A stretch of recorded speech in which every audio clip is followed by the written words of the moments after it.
नमस्कार मेरे श्रोतागणों, उम्मीद है कि आप सभी स्वस्थ एवं कुशल मंगल होंगे और हर बार की तरह मैं इस बार भी आपको ऐसे खास मेहमान से मिलवाना चाहूँगी, जो कि अपने बुलंद इरादों के लिए सब में जानी जाती हैं और एक छोटे से गाँव बरेत को उन्होंने काया पलट कर दिया।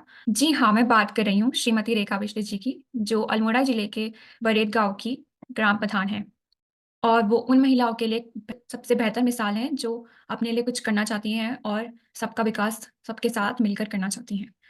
सबसे पहले तो मैं रेखा जी से अपना आभार प्रकट करना चाहूँगी कि उन्होंने अपने कीमती वक़्त में से हमारे लिए कुछ चंद पल निकाले और और हमारे साथ इस इंटरव्यू के लिए हाज़िर हुईं। दूसरा मैं बरेत की सर्वप्रथम आंगनबाड़ी के सफल निर्माण के लिए आपको ढेरों बधाइयाँ देना चाहूँगी। तो इसी के साथ चलिए शुरुआत करते हैं आज के साक्षात्कार का। धन्यवाद रुचिका जी आज के इस इंटरव्यू के लिए। तो रेखा जी, मेरा तो सबसे पहले आपसे यही सवाल रहेगा कि एक संयुक्त परिवार से होते हुए आपने कैसे अपने सपनों को आगे रखा और आपको क्या-क्या समझौते करने पड़े? सबसे पहले तो मैं एक संयुक्त परिवार में रहती हूँ जिसमें जो है परिवार की जिम्मे गाँव में रहते हुए परिवार की ज़िम्मेदारियाँ बहुत हो जाती हैं। ऐसी परिस्थिति में मुझे अपने लिए कुछ सोचने का समय मिला। तो जब 2019 में महिला सीट आई ग्राम प्रधान के लिए, तो मैंने उस समय सोचा कि यहाँ पे जो है गाँव में कुछ भी चेंजेस नहीं होते हैं, महिलाएँ खुद ग्राम प्रधान का कार्य नहीं करती हैं, तो ऐसी परिस्थिति में मैं एक पढ़ी-लिखी महिला हूँ, तो मुझे ये कार्य इस पद के लिए उठना चाहिए। तो मैंने इस बारे में जो है अपने हस्बैंड से बात की, अपने ससुर जी से बात की, तो उनका मुझे सहयोग प्राप्त हुआ। उसके बाद जो है मेरा ये सफ़र शुरू हुआ। परिवार की ज़िम्मेदारियाँ बहुत ज़्यादा हो जाती हैं, उसके साथ-साथ जो अपनी म मनपसंद कार्य है, जिसमें आप कुछ बेहतर कर सकते हैं, वो कार्य करने के लिए आपको ज़्यादा समय निकालना पड़ता है। तो आपको ज़्यादा एफर्ट्स करने पड़ते हैं उसके लिए। तो ये चीज़ है कि परिवार की ज़िम्मेदारियाँ तो साथ में चलती रहती हैं और जो है अपने काम करने के लिए आपको ज़्यादा समय देना पड़ता है, उसके पीछे भागना पड़ता है। तो जितना भी है मैं अपने समय का सदुपयोग करने की कोशिश करती हूँ। ये तो आपने बहुत ही अच्छा जवाब दिया है क्योंकि एक बैलेंस होता है जो हम सबको बनाना पड़ता है परिवार के बीच में, अपनी पर्सनल और प्रोफेशनल लाइफ के बीच में। तो आपने बहुत ही अच्छा उदाहरण पेश करा है। तो इसी के साथ में दूसरे सवाल का आपको क्या लगता है कि आपके द्वारा कराए गए विकास कार्यों के बाद बरेट जैसे गाँव में किसी भी प्रकार से पलायन कम हुआ है या फिर लोगों पे क्या असर हुआ है उस चीज़ का? बड़ीद गाँव की अगर हम स्थिति देखें तो वहाँ पे जो है जो एक्टिव मेंबर्स हैं वहाँ पे जो कि अपना योगदान देते हैं इलेक्शन के टाइम पे वो केवल 150 ही मेंबर होते हैं।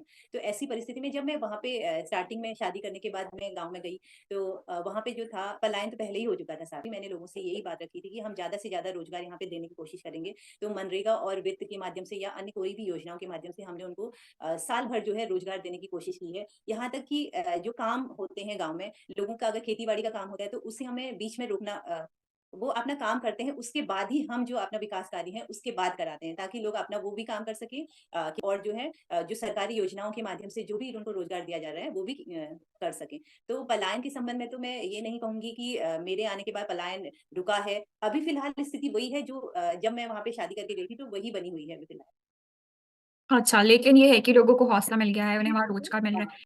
तो मैं तीसरा सवाल आपसे पूछना चाहूँगी, माँ नंदा देवी शक्ति से सम्मानित हैं आप, तो फिर आप हमारे श्रोतागणों को ज़रा बताइए कि कैसे आपने सरकारी एवं डिजिटल योजनाओं के माध्यम से जो गाँववासी हैं, उनके बीच बदलती हवा और सोच का कैसे रुख बदला है? सबसे पहले तो वहाँ पे जो महिलाएँ हैं, महिलाओं की जो भूमिका आप देखते हैं गाँव में, वो बिल्कुल बहुत ही कम होती है महिलाओं की। किसी भी अगर मीटिंग में देख लें या कोई भी योजनाएँ आ रही हैं, महिलाओं को उसकी जानकारी नहीं होती है। लेकिन मेरे ग्राम प्रधान बनने के बाद जो है, वहाँ पे हमने महिलाओं को जो है जो भी एनआरएलएम समूह हैं या कोई भी स्वयं सहायता समूह जो भी बनाए जा रहे हैं, उनमें महिलाओं की भागीदारी मैंने बढ़ाई है वहाँ पे और जो है उनको पूरे कार्य जो भी रजिस्टर से संबंधित जो भी कार्य, लेखा-जोखा, बैंकिंग से संबंधित कार्य वो सभी कार्य महिलाएँ खुद करें इसे लेकर मैं कोशिश करती हूँ कि वो खुद ही आगे आएँ और अपना काम पूरा करें। उनको किसी पुरुष की इस चीज़ में सहायता लेने की सहायता लेने की ज़रूरत ही ना पड़े उनको, ऐसी मेरी कोशिश रहती है।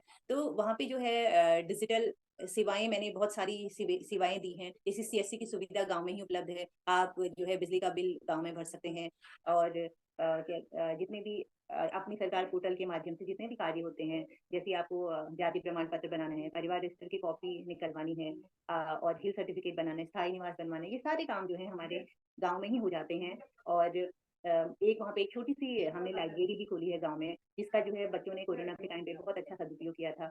ताकि बच्चों जो भी अगर पंचायत में बैठा है, तो उसी समय का सदुपयोग वो खाली वहाँ पे किसी का इंतज़ार ना करे और जो है महिलाओं के कितने बहुत सारे प्रोग्राम हैं, जो हम वहाँ पे गाँव में आयोजित करवाते हैं। समय-समय पर महिलाओं के लिए जो है मनोरंजन की व्यवस्था जैसी हम कोशिश करते हैं कि महिला दिवस हम मना लें या छोटे-मोटे प्रोग्राम हमारी मीटिंग के साथ ऐसे हो जाएँ, जिससे महिलाओं का मनोरंजन वहाँ पे हो सके।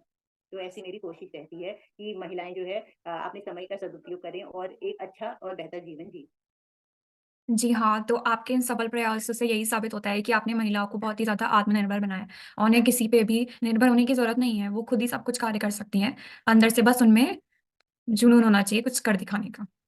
तो इसी के साथ मैं आपसे पूछना चाहूँगी, एक महिला ग्राम प्रधान होने के तौर पर, क्या आपको लगता है कि प्रगतिशील भारत में महिलाओं का जो योगदान है, वो सही मायने में हो रहा है, पर्याप्त रूप में हो रहा है या नहीं हो रहा है? आज की जब हम पूरे भारत के परिदृश्य में महिलाओं की स्थिति को देखते हैं, तो महिलाएँ बहुत अधिक संख्या में आगे आ रही हैं। उनकी जो है हर एक कार्य में वो भाग ले रही हैं। लेकिन आप अधिकतर पूरे अगर इस समीकरण को समझें तो देखेंगे कि महिलाएँ जो हैं केवल गिनी-चुनी ही महिलाएँ हैं। अभी महिलाओं को और अधिक आगे आने की आवश्यकता है। आप जो हमारा उत्तराखंड है, वहाँ की स्थिति जो है पूरे गाँव में आप देखेंगे महिलाएँ हैं। पुरुष जो मेंबर होते हैं उनको कमाने के लिए उन्होंने यहाँ से पलायन कर लिया है और कुछ जो है उनके साथ ही उनका परिवार भी यहाँ से चला गया। अधिकतर जो पहाड़ की बागडोर है महिलाओं के हाथों में ही है। तो ऐसी स्थिति में हम देखते हैं कि गाँव में महिलाओं का जो रोल है वो केवल खेती-बाड़ी और जो है अपने जो है परिवार की ज़िम्मेदारी तक ही निर्भर है। तो उससे आगे आने की महिलाओं को ज़रूरत है। ऐसे में सरकार ने आरक्षण की भी व्यवस्था की हुई है। तो मेरा मानना है कि महिलाओं को और अधिक आगे आना चाहिए ताकि जो है वो एक जो है अपने गाँव का बेहतर विकास कर सकती हैं, अपने एरिया के बारे में और अच्छी तरीके से जान सकती हैं। आपने क्योंकि महिलाओं में हुनर काफ़ी ज़्यादा है। उनको बस उनकी जो असली ताकत है उसे दिखाने की ज़रूरत है कि आप महिलाएँ क्या-क्या कर सकती हैं। थोड़ा-सा उनको मोटिवेशन चाहिए और थोड़ी-सी प्रेरणा चाहिए जिससे महिलाएँ आगे आ सकती हैं और एक बेहतर तस्वीर जो है आपको गाँव की भी मिल सकती है। जी हाँ, ये अगर प्रयास किया जाए संभव सब कुछ होता है और अगर सबका साथ हो तो सबका विकास होता ही है, जैसा कि सरकार भी कहती है। तो अभी तो हाल ही में आपने पिरूल का भी जो उसमें महिलाओं के लिए वर्कशॉप रखी है, उसका भी काफ़ी सब सफल परिणाम सबके सामने आए हैं। उसके बारे में थोड़ा कुछ बताना चाहेंगी? हाँ, जैसे हमने जो है एनआरएल समूह जैसे बन गए थे गाँव में, तो उसमें जो था कि महिलाएँ कुछ ट्रेनिंग करना चाहती थी, तो हमने उसके लिए जो है पिरूल ट्रेनिंग की कोशिश की थी। तो उसके लिए जो है मंजू आरशादी जो पिरूल वुमेन के नाम से जानी जाती हैं उत्तराखंड की, उनके मार्गदर्शन में जो है हमने वहाँ पे पंचायत में 3 दिवसीय पिरूल से जो भी क्राफ्ट बनाए जाते हैं उसकी ट्रेनिंग का आयोजन करवाया, जो जिसमें लगभग गाँव के सभी लोगों ने पार्टिसिपेट किया था, गाँव की महिलाओं ने। हमने कुछ राखियाँ बनाई थी, उसमें सुंदर-सुंदर राखियाँ बनाई थी, जो कि जो हाँ, मुख्यमंत्री तक भी वो हमारे मुख्यमंत्री जी के पास भी गई और उनकी वाइफ ने उनको बहुत ही सराहना की थी। तो उसका जो है उसका जो लाभ है, वो महिलाओं को मिला। जितनी भी राखियाँ हैं ऑनलाइन माध्यमों से सारी जो है बिक गई थी। तो एक बहुत अच्छा प्रयास वहाँ पे रहा था। जी हाँ, ये तो मतलब बहुत ही अच्छा एक पिरूल जो घास जो ऐसी पड़ी है गाँव में, उसका आप इतना अच्छा सदुपयोग कर रहे हैं, उससे रोज़गार मिल रहा है महिलाओं को, तो इससे अच्छा और क्या हो सकता है? तो यही हमारे गाँव की ताकत है, इससे ज़्यादा और कुछ नहीं कहा जा सकता। तो एक और सवाल मैं आपके सामने रखना चाहूँगी कि ग्राम एवं जन विकास हेतु आप बाकी ग्राम प्रधानों को कुछ संदेश जो है, वो देना चाहेंगी, तो वो क्या होगा? जो ग्राम प्रधानों से मैं कहना चाहती हूँ कि वो अपनी ताकत को पहचानें और जो है आजकल ही जो है जो भी काम महिलाएं अगर ग्राम प्रधान हैं तो उनको अपना कार्य जो है खुद करने के लिए आगे प्रेरित होना पड़ेगा। जो भी काम है वो अपने हाथों में ले, जैसे ही हम देखते हैं कि जो भी अधिकतर काम है वो पुरुष मेंबर ही करते हैं। एक सहयोग करना और हस्तक्षेप करने में बहुत अंतर होता है। अगर आपको अपने साथी का सहयोग मिलता है तो निश्चित तौर पे गांव की एक अच्छी प्रगति होती है। अगर हर काम में महिलाओं के हस्तक्षेप होने लगा तो उससे महिलाएं जो है डिमोटिवेट होती हैं और वो अपना काम बेहतर तरीके से नहीं कर पाती हैं। तो मैं कहना चाहूँगी कि महिलाओं को जो है जो भी आज के ग्राम प्रधान है उनको डिजिटली जो है बहुत सक्षम होने की आवश्यकता है, क्योंकि आजकल सभी चीज़ें डिजिटल हो गई हैं। तो हमें डिजिटल आदि जो परेशानियाँ हैं डिजिटल माध्यम से ही सॉल्व हो जाती हैं। गाँव में जितनी भी लोगों की समस्या होती है मैं कोशिश करती हूँ कि मेरे से ही सारी प्रॉब्लम सॉल्व हो जाए। अगर नहीं हो पाती तो हम उच्च अधिकारियों से बात करते हैं। तो उनको जो है आज के दौर के हिसाब से डिजिटल रूप से सक्षम होने की आवश्यकता है और जो भी अधिकारी हैं उनसे एक अच्छा तालमेल बनाने की आवश्यकता है। एक अच्छी सोच होना ज़रूरी है कि आप जिसे दिखा सकें कि आप मैं जो है अपने गाँव को आगे ले जाने की जो है सोच है। अच्छी सोच रहती है तो निश्चित तौर पे परिणाम भी अच्छे ही निकलते हैं। जी हाँ, अच्छी सोच हो तो चाहे कितनी भी चुनौतियाँ रास्ते में तो इंसान आगे निकल के जाता ही है। इसका तो कोई रोकने का तो कोई इसमें है ही नहीं कारण। बहुत-बहुत अच्छा लगा आपसे बात करके और इसके अतिरिक्त क्या आप अपने जीवन में से कोई प्रेरणादायक हमारे साथ अनुभव बाँटना चाहेंगे जिससे बाकी जो हमारे दर्शक हैं उन्हें भी कुछ प्रेरणा मिले और कुछ ज्ञानवर्धक आप बताइए प्लीज़?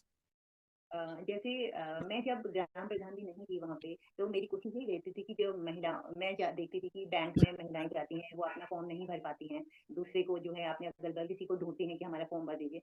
हालाँकि वो 7-8 पढ़ी होती थी, लेकिन फिर भी वो नहीं अपना फ़ॉर्म नहीं भरती थी। तो मेरी कोशिश रहती थी कि उनको मैं बोलती थी कि ये एक बार मैं बता देती थी, ऐसे भरना है आपको फ़ॉर्म और आप खुद भरिए अपना फ़ॉर्म। आपको किसी से मदद लेने की ज़रूरत नहीं पड़ेगी क्योंकि आप पढ़े हैं, तो कोशिश करिए कि अपना काम आप स्वयं कर सकें। अगर हम छोटे से भी प्रयास करते हैं, तो निश्चित तौर पे जो है हम समाज में बदलाव लाते हैं। बहुत-बहुत ज़्यादा प्रेरणादायक था ये जो आपने अनुभव हमारे साथ बाँटा और रेखा जी, मैं आपको पुनः धन्यवाद देना चाहूँगी कि आपने इस साक्षात्कार को सफल बनाने में अपना पूरा योगदान दिया। तो इसी के साथ हम इस इंटरव्यू साक्षात्कार का अंत करना चाहेंगे। बहुत-बहुत धन्यवाद रेखा जी। ये थी आपके सामने एक सशक्त और ज़िम्मेदार महिला की कहानी, जो बाकी महिला को भी आगे बढ़ने के लिए प्रेरणा देती है और एक सही मायने में महिला सशक्तिकरण की सच्ची मिसाल है। इसी के साथ मैं विदा लेना चाहूँगी। जय हिंद, जय भारत, जय उत्तराखंड।